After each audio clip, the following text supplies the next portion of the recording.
പെട്ടെന്നാണ് രാമൻകുട്ടി ആ കാഴ്ച കണ്ടത്. വഴിയിൽ ഒരു ജാതി മരം വീണ് കിടക്കുന്നു. രാമൻകുട്ടി ഒട്ടും അമാന്തിച്ചില്ല.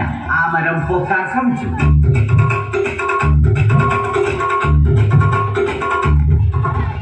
നടക്കുന്നില്ല. പിന്നെയും പിന്നെയും പൊക്കാൻ ശ്രമിച്ചു.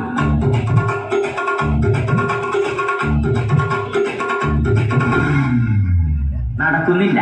രാമൻകുട്ടി വഴിയെ പോയവരെ എല്ലാവരെയും സഹായത്തിന് വിളിച്ചു.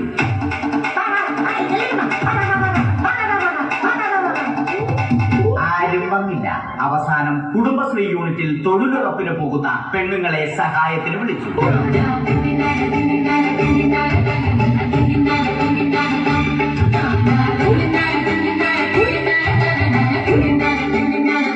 അവരെത്തി. അവർ അവരുടെ സ്ഥിരം പണി തുടങ്ങി. അത് കണ്ട ദേഷ്യം വന്ന രാമൻകുട്ടി മരത്തെ ഒറ്റയ്ക്ക് പിടിച്ചു പോക്കി.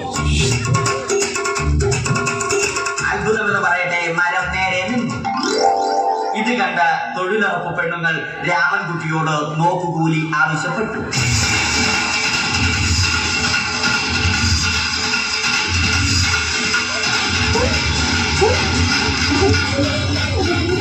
പോക്കറ്റില്ലാത്ത ബനിയൻ ധരിച്ച രാമൻകുട്ടിയുടെ പോക്കറ്റ് വരെ കീറിയിട്ടാണ് പെണ്ണുങ്ങൾ പോയത്.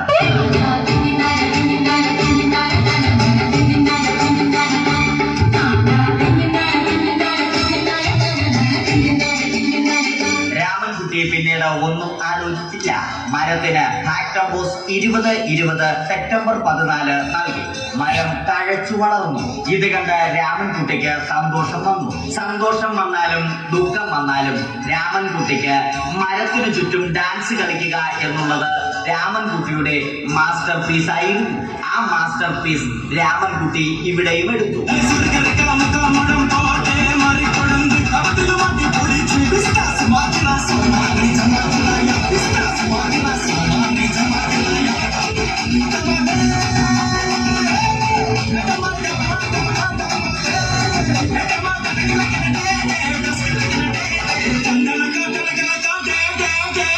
രാമൻകുട്ടി ദൈവത്തോടായി പ്രാർത്ഥിച്ചു.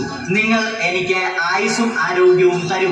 ഞാൻ മരങ്ങളെ സംരക്ഷിച്ചു കൊള്ളാം. കാരണം മരം ഒരു വരമാണ്. അവന്റെ പ്രാർത്ഥന ദൈവം കേട്ടു. ആ മാവിൽ നിന്നും വീണ തേങ്ങ രാമൻകുട്ടി മോങ്ങാതെ ഇരുന്നു തിന്നു. അപ്പോഴാണ് രാമൻകുട്ടി മറ്റൊരു കാഴ്ച കണ്ടത്. രാഘവൻ വരുന്നു.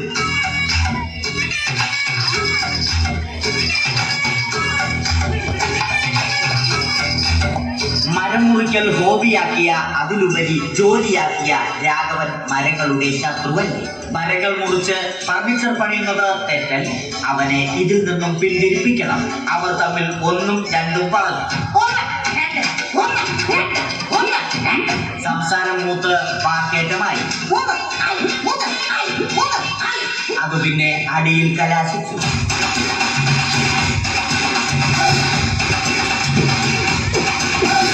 നല്ല മനസ്സിന് ഉടമയായ രാമൻകുട്ടി കംപ്ലീറ്റ് അടിയും വാരിക്കൂട്ടി.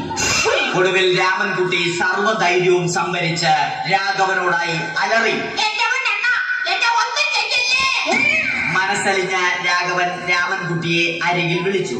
കൈവാക്കിന് കിട്ടിയ രാമൻകുട്ടിയെ രാഘവൻ ഒട്ടിറൊട്ടിയാക്കി മരത്തിലൊട്ടിച്ചു.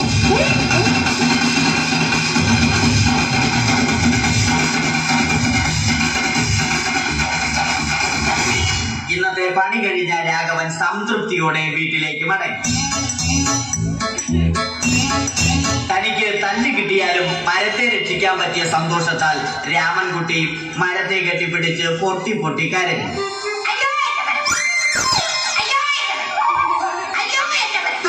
കാരണം മരം ഒരു വരമാണ്. കെട്ടിപ്പിടിക്കൽ ഏറ്റുവാങ്ങിയ മരം നാണം കൊണ്ട് ചില്ലകൾ താഴ്ത്തി. മരത്തെ രക്ഷിച്ച ക്ഷീണത്തിൽ രാമൻകുട്ടി മരച്ചുവട്ടിലിരുന്ന് ഉറങ്ങിപ്പോയി. പെട്ടെന്നാണ് അത് സംഭവിച്ചത്. പ്രകൃതി അതിന്റെ തനിക്കോണം കാണിച്ചു തുടങ്ങി. മഴയും കാറ്റും ഇടിയും വന്നു. അതോടൊപ്പം കോളും വന്നു. കോളെടുത്ത് രാമൻകുട്ടി പറഞ്ഞു. കോൾ കട്ടായി. രാമൻകുട്ടി ദൈവത്തോടായി പറഞ്ഞു. കാറ്റും മഴയും അതൊന്നും ചെവിക്കൊണ്ടില്ല. രാമൻകുട്ടിയുടെ മരം ആടി ഉലഞ്ഞു.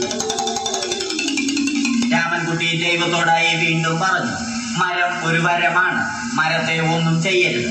വരം കിട്ടിയതുപോലെ രാമൻകുട്ടി തന്റെ ചൂണ്ടുവിരൽ കൊണ്ട് മരത്തെ താങ്ങി നിർത്തി. ചൂണ്ടുവിരൽ വളഞ്ഞ് ചൂണ്ട പോലെയായി. ഇനി മീൻ പിടിക്കാൻ കൊള്ളാം. അവസാനം സംഭവിക്കേണ്ടത് സംഭവിച്ചു. രാമൻകുട്ടി അടിയിലും മരം മുകളിലും. അന്ത്യശ്വാസം വലിക്കുന്നതിനു മുമ്പ് രാമൻകുട്ടി ദൈവത്തോടായി ഇങ്ങനെ പറഞ്ഞു: എന്റെ